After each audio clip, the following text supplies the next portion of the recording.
Ah, ça, on connaît tous par cœur. Se fixer un grand objectif, être super motivé, et puis, finalement, on repousse à demain. Puis, au jour d'après. Mais et si tout ça, ce n'était pas vraiment une question de volonté? Et si c'était, en fait, juste un petit bug prévisible de notre cerveau? C'est exactement ce qu'on va décrypter ensemble. C'est vraiment la question centrale pour beaucoup de monde. Pourquoi est-ce que cette ambition qu'on a au début finit si souvent par se heurter au mur de la procrastination? La réponse, vous allez voir, est beaucoup plus surprenante qu'un simple manque de motivation. Alors mettons tout de suite de côté les jugements, la paresse, le manque de discipline. Oublions tout ça. La science nous offre une perspective complètement différente. En réalité, tout se joue à l'intérieur de notre tête.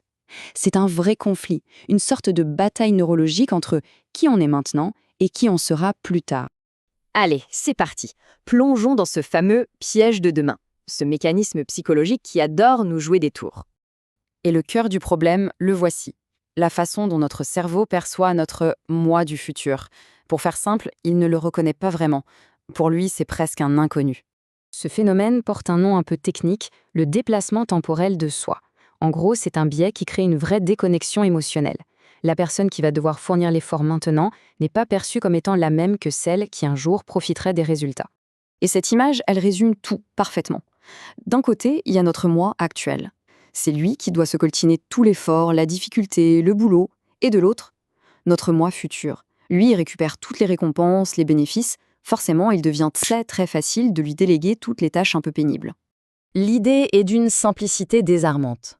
On délègue le travail à quelqu'un d'autre. Le seul petit hic, c'est que ce quelqu'un d'autre, c'est nous.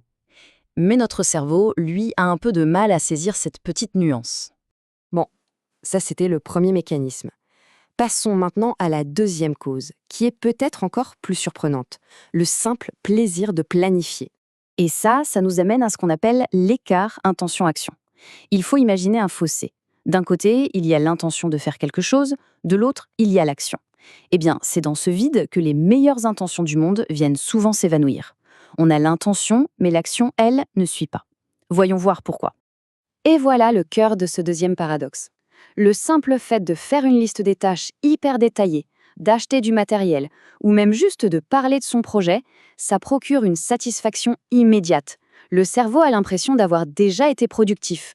Alors, pourquoi commencer le vrai travail?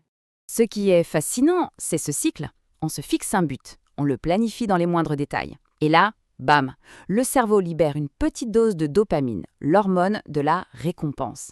Du coup, il interprète cette satisfaction comme si une partie du boulot était déjà faite. Le résultat, la motivation pour vraiment commencer s'effondre. Alors, comment on fait pour briser ce cycle?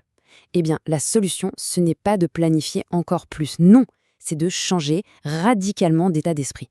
Il s'agit de passer du rêve à l'action. Et pas demain, maintenant.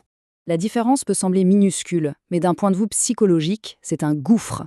Un jour, ça nous garde dans le vague, dans le rêve, alors que jour 1, c'est concret, c'est actif, c'est immédiat. Ce n'est plus un souhait, c'est une décision. C'est le début de quelque chose.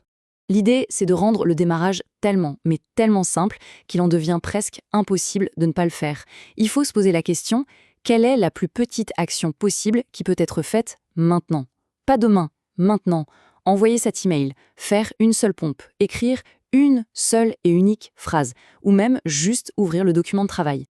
En résumé, pour réussir à déjouer les pièges de notre propre cerveau, la clé, c'est l'action. Il faut vraiment retenir ça. La plus petite action concrète vaudra toujours mieux que le plan le plus parfait du monde. Et ça nous amène donc à la question finale. En terminant ce décryptage, quelle sera cette toute petite action, ce minuscule premier pas qui va transformer un vague un jour en un véritable jour 1? La réponse, elle ne se planifie pas, elle se fait.